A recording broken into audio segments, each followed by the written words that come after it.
ඔයගොල්ලන් මැනුටිලින් island අපි ගිය part 2 බැලුවා නම් ඔයගොල්ලෝ දකින්න ඇති අපි පව්වව් එකට සහභාගී වුණා මැනුටිලින් වල තියෙන.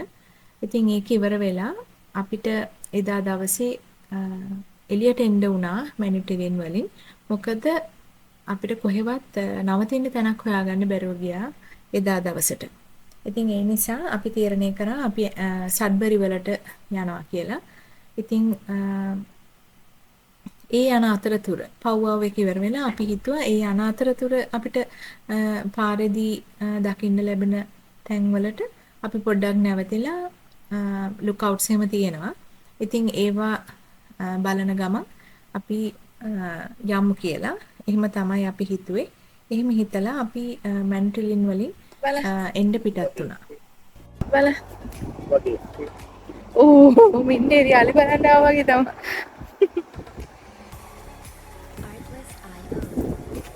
යායට පේනවා ඉතින් කැලේ. මේ පිටනිය වෙයි මොකද පිටනි මේවට කියන්නේ මම. මේ බලන්නත් මේ පැනිතලව. අර ඇට ලේක් එකක් පේනවා මේ ඒකේ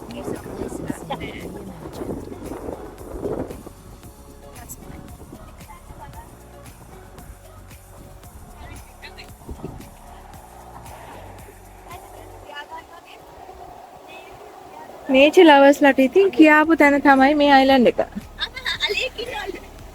දෙයක් කෙනෙක් ඉන්නවා.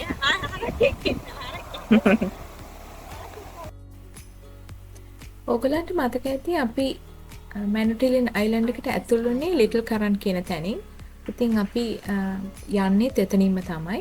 ඉතින් එතනට ආවහම තියෙනවා 3 cows කියලා අයිස්ක්‍රීම් ෂොප් එකක්. අයිස්ක්‍රීම් දැක්කහම අපිට ඇත්තටම වීඩියෝ කරන්නවත් ෆොටෝ ගන්නවත් අමතක වුණා. මේ එතනම තියෙන ඉන්ෆර්මේෂන් සෙන්ටර් එකේ ඒකේ ගහලා තියෙන මැනුටිලින් කියලා. ඉතින් හැමෝම කැමති ඔතනට ඇවිල්ලා ෆොටෝ ගන්න. ඉතින් අපිත් එහෙම කළා. මැනුටිලින් යන ඕගොල්ලෝ 3 cows අයිස්ක්‍රීම් ෂොප් එකෙන් අයිස්ක්‍රීම් කන්න නම් අමතක කරන්න එපා. අපි දැන් මැනුටිලින් වලින් එළියට ආවා. එළියට ඇවිල්ලා ලාස්ට් ස්ටොප් එක උනේ අපේ 3 cows අයිස්ක්‍රීම් කඩේ. ඉතින් අපි එකෙන් අයිස්ක්‍රීම් අරගෙන කාලා පිටත් වෙලා දැන් අපි සඩ්බරි බලා යනවා.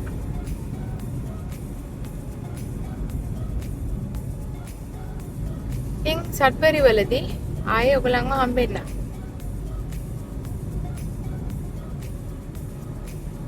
මේ දැන් අපි මේකෙන් පිටත් වෙලා යන්නේ මේ බලන්න ලස්සන. මැනුටිලින් වලට සමු දීලා සඩ්බරි බලා යනවා. සඩ්බරි වලදී හම්බෙමු.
හරිම රහයි.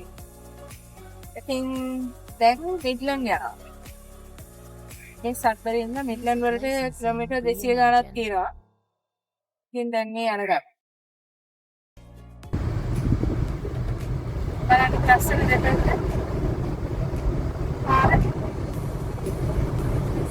අර ෆ්‍රෙන්ච් වෙල්ට් වෙන්න නෑ කපෙtti. කපෙtti.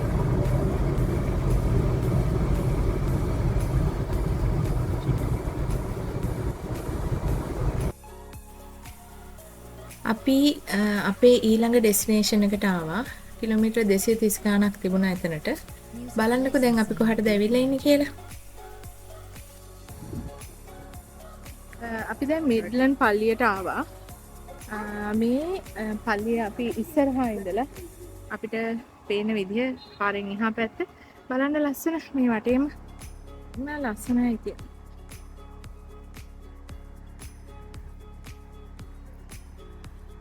පාකින් එකේ අපේ වෙහිකල් එක දාලා පාකින් එක පොඩ්ඩක් තියෙන්නේ උඩ හැක්කේ. මම ඒක පොඩ්ඩක් පල්ලෙහාට යනවා ඔයගොල්ලෝ අපිට ලස්සන පොඩ්ඩක් පින්නන්න. දෙකේ පල්ලෙහාට පල්ලිය තියෙන කොහොමද කියලා මේ පල්ලිය පිටලා තියෙන මේ කන්දක් උඩ.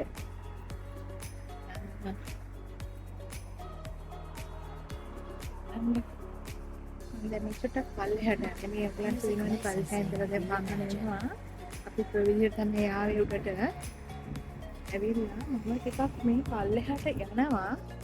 ඇවිදගෙන මේකට පින්න. පේනව නේද? ලස්සනට.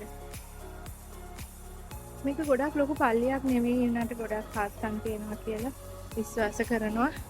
ඒ නිසා ලංකාවේ අය වෙනම ඇවිල්ලා මං හිතන්නේ මංගල්‍යයක් ගන්නවා. අපේ ශ්‍රී ලාංකික දෙමළ අය වෙනම දවසක ඒ වගේම සිංහල අය වෙනම දවසක ඇවිල්ලා මංගල්‍යයක් ගන්නවා. ඒ වගේම වෙනත් ජාතීනුත් එහෙම තමයි. මං හරියට දින නම් දන්නේ නැහැ. ගොඩාක් පරණ පල්ලියක්. ලොකු එකක් නෙවෙයි. පොඩි පල්ලියක්. ඒ වුණාට වටපිටාව හරිම ලස්සනයි. මේ බලන්න ඔන්න දැන් මම පල්ලෙහා ඉඳලා ආයෙ උඩහට යනවා. මේක තමයි පල්ලිය. හරිම ලස්සන වටපිටාවක් තියෙන්නේ. අපි පාරේ ඉඳලා බැලුවොත් මේක පල්ලිය පිහිටලා තියෙන්නේ කන්දක් උඩ. එතකොට අපිට මේ කන්ද උඩට වෙනකන් ගිහිල්ලා පල්ලිය තියෙන මායිමට ආවට පස්සේ අපිට එතන ඉඳලා තව ටිකක් ඉහළට යන්න පුළුවන් කන්දේ. ඒ උඩහට ගියාම වටපිටාව හරිම ලස්සනට පේනවා. හරිම නියුණු පරිසරයක් තමයි තියෙන්නේ. ඉතින් මේ පල්ලියේ විශේෂත්වයක් තියෙනවා. මේක හදලා තියෙන්නේ 1700 ගණන් වල ජීවත් වෙච්ච ප්‍රාණ පරිත්‍යාගින් වෙනුවෙන්. ඒ වගේම පල්ලිය ඇතුළත ඔක්කොම නිමා වෙලා තියෙන්නේ ලී වලින්. ඒක හරිම ලස්සනයි. ගියාම අමුතුම වයිබ් එකක් තියෙනවා. ඇතුලේ ඔයගලන්ට පේනවා ඇති හැම දෙයක්ම නිමා වෙලා තියෙන්නේ ලී වලින්. එච්චර ලොකු පල්ලියක් නොවුනත් ඒක හරි විශේෂත්වයක් තියෙන පල්ලියක්. හුඟක් අය යන්න කැමතියි මෙතනට. මොකද හාස්කම් තියනවා කියලා විශ්වාසයක් තියෙනවා. වින්ටර් කාලේට වහලා තියෙන්නේ. කාලයකට විතරයි මේක අරින්නේ. ස්ප්‍රින්ග් එක පහුවෙලා සමර් පටන් ගන්නවත් එක්කම වගේ තමයි මම හිතන්නේ මේක අරින්නේ. ඉතින් මේක ඉස්සරහා දාලා තියෙනවා මේක කවදද මේකේ පූජාවල් එහෙම තියෙන්නේ කියලා. මම ඉස්සෙල්ලා කිව්වා වගේ මේකේ සිංහල අය ගිහිල්ලා වෙනම මංගල්‍යයක් ගන්නවා. ඒ වගේම ලංකාවේ දෙමළ අය ගිහිල්ලා ඒගොල්ලොත් වෙනම දවසක මංගල්‍යයක් ගන්නවා. ඒ වගේ අනිකුත් ජාතීනුත් ඒගොල්ලන්ගේ ඒ දවස්වලට රැස් වෙලා මේකේ මංගල්‍යයන් ගන්නවා. ඉතින් ඕගොල්ලන්ටත් එන්න පුළුවන්. මෙතන ඇත්තටම හරිම ලස්සන තැනක්. වටපිටාව හරිම ලස්සනයි. සියලුම පහසුකම් තියෙනවා.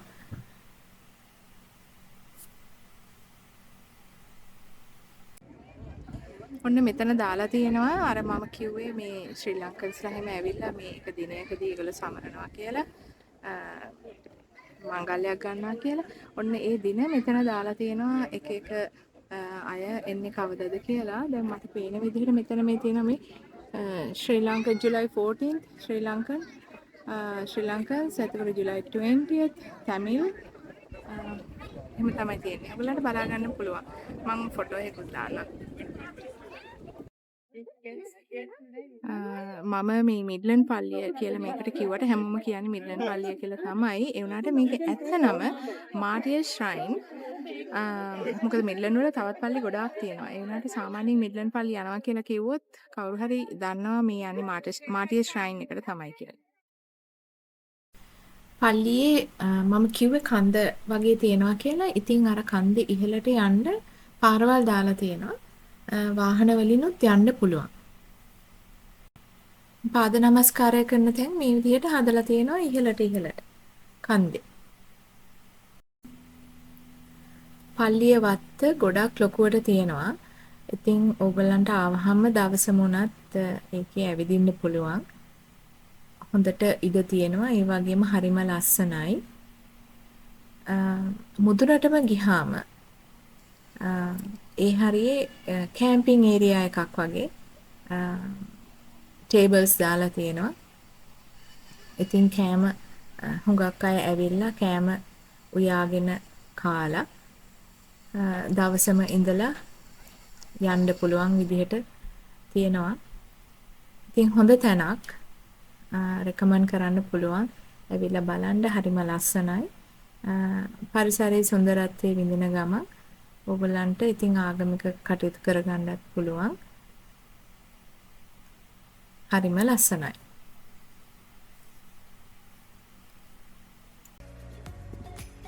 මේ පල්ලියේ ඉතින් මේ පික්නික් ඒරියා එකක් තියෙනවා. උඩට ඇවිල්ලා ටිකක් සෑහෙන ඉඩ තියෙනවා එතන. ඉතින් ගොඩාක් අයට රැස් වෙන්න පුළුවන්. අර ඈත මට පේනවා කට්ටියක් ක්‍රිකට් ගහනවා. ඉතින් වාහන මෙතනට වෙනකන් ගේන්න පුළුවන්. ගෙනාලා මේ පික්නික් ටේබල්ස් දාලා තියෙනවා. ඉතින් ඕන විදිහට පික්නික් කරන්න පුළුවන්. ඉතින් දැන් අපි පල්ලියේ සෑහෙන වෙලාවක් ගත කරලා අපි හිතුව පොඩ්ඩක් යන්න ඕනේ කියලා වටපිටාව බලන්න. අපි යනවා.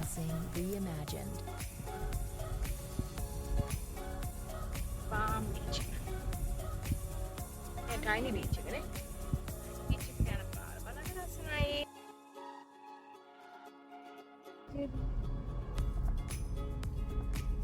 අපි යන්නේ tiny beach එකට. මේ ඒරියා එකේ නම tiny.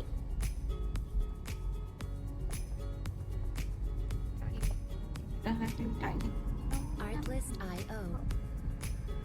ඔව් නේ කියනවා tiny.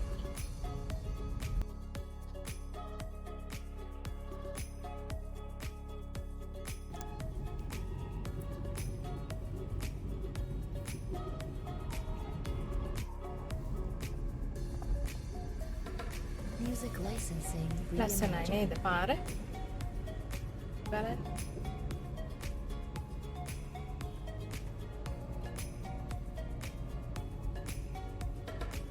අපි මිඩ්ලන්ඩ් චර්ච් එකේ ඉඳද්දී ටිකක් අපි ඇවිද්දානේ වටේ. අද හරිම රස්නේ දවසක්. ඉතින් ගොඩාක් දාඩිය දාන්න පටන් ගත්තා. ඒ නිසා අපි හිතුවා ළඟම තියෙන බීච් එකක් හොයාගෙන යමු කියලා. වතුරේ බහින්න. ඉතින් Google කරලා බලනකොට අපිට හම්බුනේ මේ tiny beach එක කිලෝමීටර් 23ක් විතර වේ මිඩ්ලන්ඩ් චර්ච් එකේ ඉඳලා. ඒ වුණාට මේ පාර හිම හරිම ලස්සනයි. tiny කියන ඒරියා එක ටවුන්ෂිප් එකට ආවේ මේ හරිම ලස්සනයි වටපිටාව. ඉතින් අල හිම වවලා තියෙනවා. අපි දැක්කා මේ තියෙනවා ගොඩක් farms. කොහොම හරි මේ බලමු දැන් ආවට පාකින් එකක් හොයාගන්න පුළුවන්. මේ මෙතන බලන්න.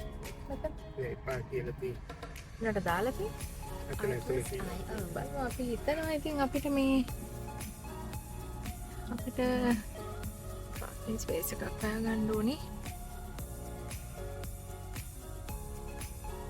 සෙනග ගොඩක් නම් ඉන්නවා. බලමු. Music licensing reimagined. ඉතින් මේක තමයි ටයිනි බීච් එක. අපි ඉතින් ආවා පාකින් දාලා. හොඳයි කියලා හිතනවා. ගොඩක් සෙනග ඉන්නවා. අපි මේ තාම වතුරට බැස්සේ නැහැ. දැන් ඇවිල්ලා ඉන්නේ. වතුර නම් ලස්සනයි. බලමුකෝ කොහොමද කියලා.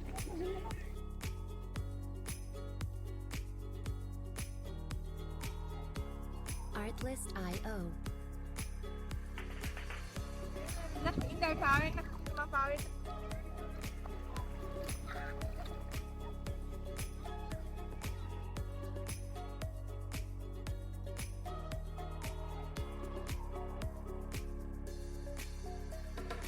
Music licensing reimagined.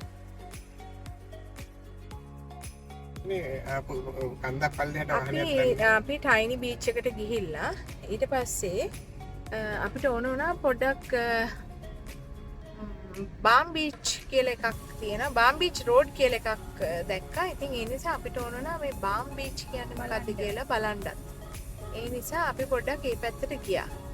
ගිහිල්ලා එන ගමන් මේ බලන්න පාරේ ලස්සන. Artlist.io. ඉතින් අපි බාම් බීච් එකේ බැස්සේ නැහැ. අපිට ඕනේ නිකන් බලන්න විතරයි. කොයි වගේ තැනක්ද කියලා. ඒ කියන්නේ තව දවසකට එන්න. ඉතින් මේ එන ගමන් අපි දැන් ඒකට ගිහිල්ලා එන ගමන් මේ පාරේ ලස්සන නිසා තමයි මේ එක පෙන්නන්න ගත්තේ.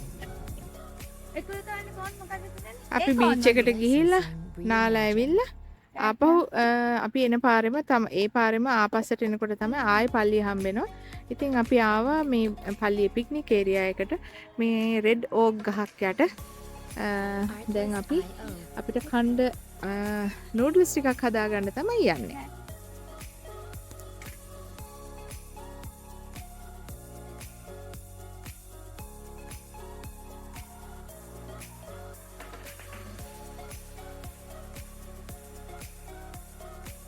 Music licensing reimagined.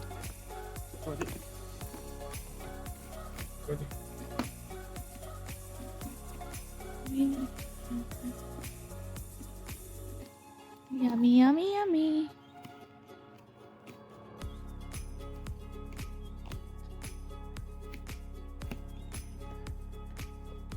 ලිපේ තියන්න අම්මා. ඉන්න ලුණු කපා ගත්තා, මිරිස් කපා ගත්තා. Artlist.io. දැන් ලන්ච් මීට් ටික කපා ගන්නවා. මේ හරහාට මේ විදිහට ආව කනවා මාව. මේ විදිහට ලන්ච් මීට්. මේ විදිහට ලන්ච් මීට්. කාලෙට කපා ගත්තා. එහෙමයි කියන්න ඕනේ. Music licensing reimagined. එතකොට ටිෂුස් තියෙනවා, ලුණු මිරිස් කුටු තියෙනවා. හරි ඔයා වටපිට බලන්න නැතුව මේක දෙන්න. ඔන්න ලන්ච් මීට් දැම්මා මේ වාචනට. ලුණු මිරිස් බටර්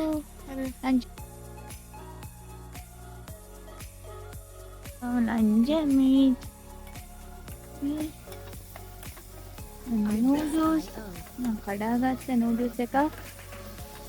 දැන් තව දෙකක් විතර දෙක තුනක් විතර කඩා ගන්නවා. කන පරාන්ට විතර. නමන් තියනවා. බයි. මෙහෙම කනකොට ගෙදරට වැඩිය රස. ඔව්. බයි බයි. Music මෙන්න licensing නූඩල්ස් කඩා ගත්තා. නූඩල්ස් වල තියෙන පැකට් සෝස් ඒව ටික දාගත්තා. ඊට පස්සේ මෙහෙම නූඩල් එක තැම්බෙන්න තියලා තැම්බුණා පස්සේ අපි කණ්ඩ ගන්නවා. ඔයා පොඩ්ඩක් ඉන්නද? රුමාලෙට මෙව්වා ඔන්න දැන් නූඩල්ස් ටික තැම්බෙන්න තියෙනවා. අපි අර ඔක්කොම අර ස්පයිසස් ටික දාලා මෙහෙම තැම්බෙන්න දාලා උන් තියලා මේ Music licensing reimagined. අරකට යන්න ඕනේ. ඉතින් දැන් අපි දැන් රෑ 8:42යි. දැන් අපි කාලා බීලා ඇවිල්ලා වාහනේට නැග්ගා. දැන් ගෙදර යන්න කියලා තමයි යන්නේ. මං හිතන්නේ අපිට පැය දෙකමාරක විතර නෑ පැය දෙකක විතර වගේ දුරක් තියෙනවා. ඉතින් මේ vlog එක මෙතනින් ඉවර කරනවා. thank you ඉතින් ඔයගොල්ලන් මේක බැලුවට හිතනවා මොන හරි දෙයක් ඉගෙන ගන්න ඇති නැත්නම් ඉගෙන ගන්න දෙයක් කියන්නේ ඔයගලන්ට මේ In 300 meters, turn left onto Triple Bay Road. Take the next left. මේක පොඩි දවයක් වෙන්න ඇති කියලා. හරි ඉතින් එහෙනම් ආයෙ හම්බෙමු.